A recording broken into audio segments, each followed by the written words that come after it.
बोलो गुरुदेव भगवान की जय। प्यारे कृष्ण कन्हैया लाल की जय। श्री भक्तमाल में आज है चरित्र श्री राम सचिव यानी श्री राम के मंत्रीगण का।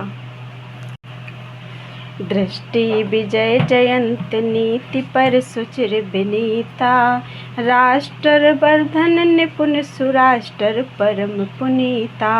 अशोक सदा आनंद धर्म पालक तत्वेता, मंत्री वर्य सुमंत्र चतुर्भुज मंत्री जेता। अनायास रघुपति प्रसन्न भवसागर दुस्तर तरे, पावे भक्ति अनपायनी जय राम सचिव सुमिरन करे। धृष्ट जी, विजय जी, जयंत जी, राष्ट्रवर्धन जी, सुराष्ट्र जी, अशोक जी, धर्मपालक और सुमंत्र जी ये नीतिपरायण, पवित्र, सुशील, परम चतुर, आनंदमय और रहस्य के ज्ञाता हैं। सुमंत्र जी चारों युगों के मंत्रियों में विजयी और श्रेष्ठ हैं। जो लोग भगवान श्री राम के इन 8 मंत्रियों का स्मरण करते हैं वे श्री राम जी की अचला भक्ति पाते हैं। उन पर प्रभु अपने आप ही प्रसन्न हो जाते हैं और वे जन्म मृत्यु के कठिन चक्र से छूट जाते हैं, संसार सागर से पार हो जाते हैं। यहाँ भगवान श्री राम की सभा के मंत्रीगणों के संबंध में कुछ बातें निरूपित हैं। श्रीमद् वाल्मीकि रामायण में महाराज दशरथ के मंत्रीजनोचित गुणों से संपन्न 8 मंत्रियों का वर्णन मिलता है। ये सदा ही राजा के प्रिय एवं हित में लगे रहते हैं। ये सभी शुद्ध आचार विचार से युक्त थे और राजकीय कार्यों में निरंतर संलग्न रहते थे। इनके नाम इस प्रकार हैं। दृष्टिजरयन्तो विजयः, सुराष्ट्रो राष्ट्रवर्धना, अकोपो धर्मपालश्च, सुमंत्रश्चाष्टमो अर्थवित्। अर्थात दृष्टि, जयंत, विजय, सुराष्ट्र, राष्ट्रवर्धन, अकोप यानी अशोक, धर्मपाल और 8वें सुमंत्र जो अर्थशास्त्र के विशेषज्ञ थे। कालांतर में महाराज दशरथ के दिवंगत हो जाने के बाद जबकि श्री रामचंद्र जी वनवास में थे और भरत जी नंदीग्राम में निवास कर रहे थे, इन मंत्रियों ने ही अयोध्या की संपूर्ण व्यवस्था को सुचारू रूप से संभाले रखा और भगवान श्री राम के आने पर पुनः अपने अपने पदों पर नियुक्त हो गए। ये सभी उत्तम व्रत का पालन करने वाले तथा राजा के हितैषी थे। नीति रूपी नेत्रों से देखते हुए ये सदा सजग रहते थे। अपने गुणों के कारण ये सभी मंत्री गुरुतुल्य सम आदरणीय थे। सबसे महत्वपूर्ण बात थी कि इनमें भगवान श्री राम के प्रति अनन्य प्रेम था। इनमें भी सुमंत्र जी का तो पिता के बाल सखा होने के कारण श्री राम जी विशेष रूप से पिता की ही भांति आदर करते थे। यहाँ संक्षेप में सुमंत्र जी का चरित्र दिया जा रहा है। श्री सुमंत्र जी, सोई जीवन सोई जन्म, सोई तन सफल सनाथ, अपनों कही जानत जिन्हीं, सत्कारत रघुनाथ। सुमंत्र जी का जन्म सूतकुल में हुआ था, परंतु अपनी योग्यता, कर्तव्य परायणता और राज्य के प्रति निष्ठा से उन्होंने अयोध्या के चक्रवर्ती सम्राट के महामंत्री होने का गौरव प्राप्त किया।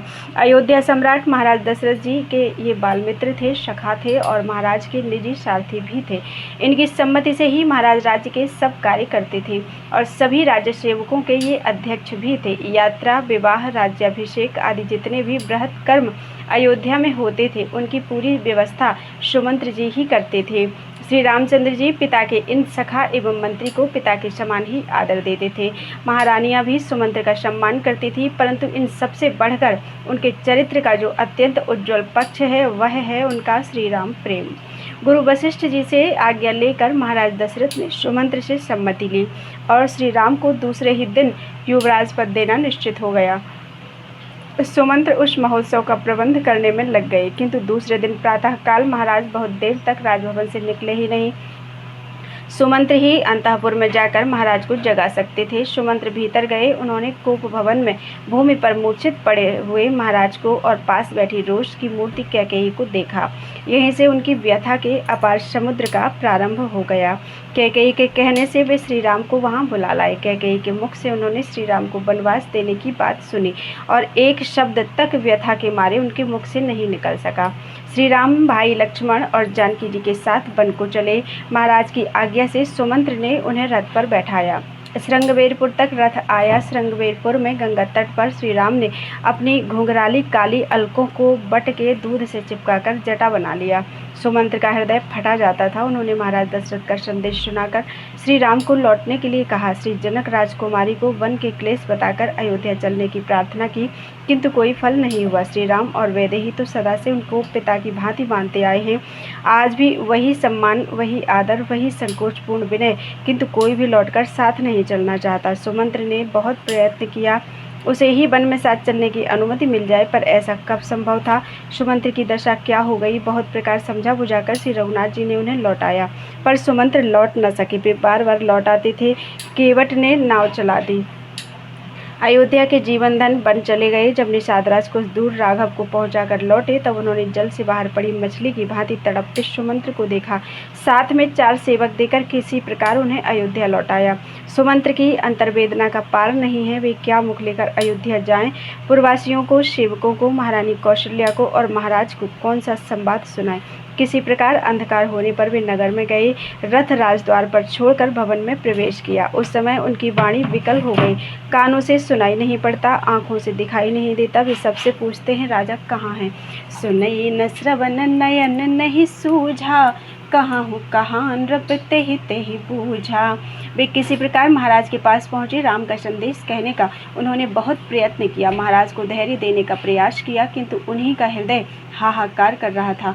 उन्होंने संदेश के अंत में कहा, मैं आपन किम कहूँ कलेसु, जियत फेरे उले राम संदेशु।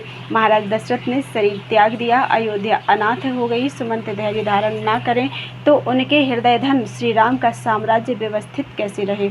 ननिहाल से भरत जी लौटे और पिता की अंत्येष्टि करके वे निष्पाप चित्रकूट पहुंचे बड़े भाई को मनाने। वहां से वे श्री राम जी की चरण पादुका ले आए। सिंहासन पर वे पादुकाएं प्रतिष्ठित हुई। सुमंत्र ने धैर्यपूर्वक व्यवस्था संभाल ली और वे 14 वर्ष उसे संभाले रहे। अंत में अयोध्या के स्वामी अयोध्या लौटे। श्री राम ने सुमंत्र को सदा पिता की ही भांति आदर दिया और सुमंत्र राम राज्य में भी उस साम्राज्य के महामंत्री पद पर प्रतिष्ठित रहे। बोलो वृंदावन बिहारी लाल की जय।